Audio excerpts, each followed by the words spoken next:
Body lay sapped of strength. Her eyes were heavily closed, but her mind refused to give way to rest. She ached for her mother. She wondered if she yet believed her. She heard the labored breathing of the man sleeping a few feet from her. Only months before, he was little more than a stranger to her. She knew only what she had been told and what she could read in occasional shy glances. She had been told he was a good man.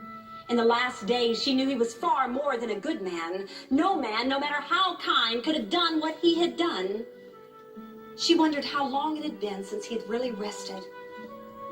A calf, only a few days old, awakened hungry and could not find its mother. The stir awakened the baby, who too squirmed to find his mother. Scarcely before she could move her tender frame toward the manger, he began to wail. She scooped him in her arms, her long hair draping his face, and she quietly slipped out of the gate. She sat down and leaned against the outside of the stable, propped the baby on her small lap, and taking a strip of linen and tying back her hair, she began to stare into his tiny face. She had not yet seen him in the light.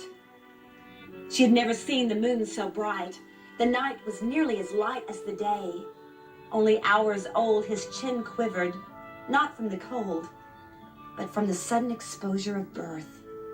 His eyes were shaped like almonds and were as black as the deepest well. She held him tightly and quietly hummed a song she had learned as a child. She had been so frightened of this moment, so sure she would not know what to do. She had never held an infant so small. And he was God, wrapped in soft infant flesh.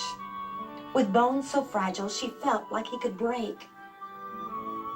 She had pictured this moment so many times.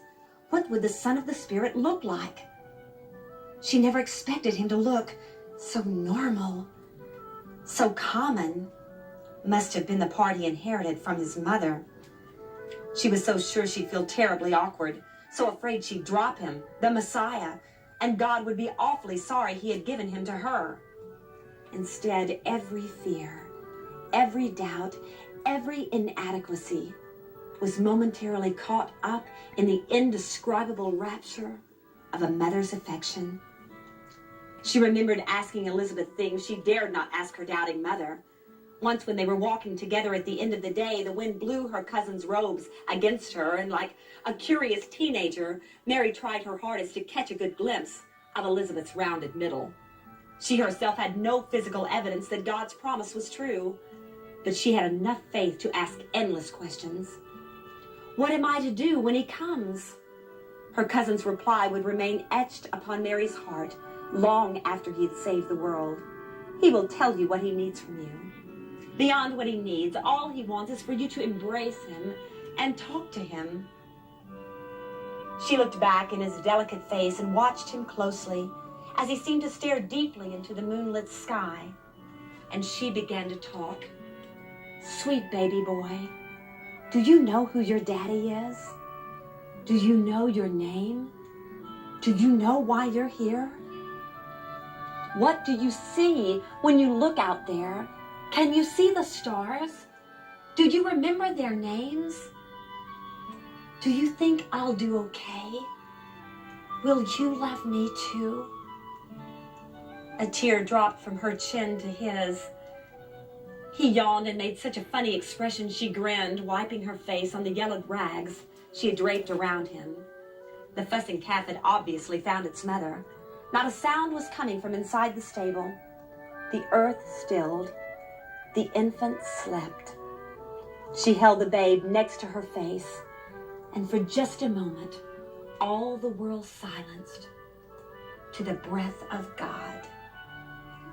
She closed her eyes and listened, stealing time like a hidden metronome.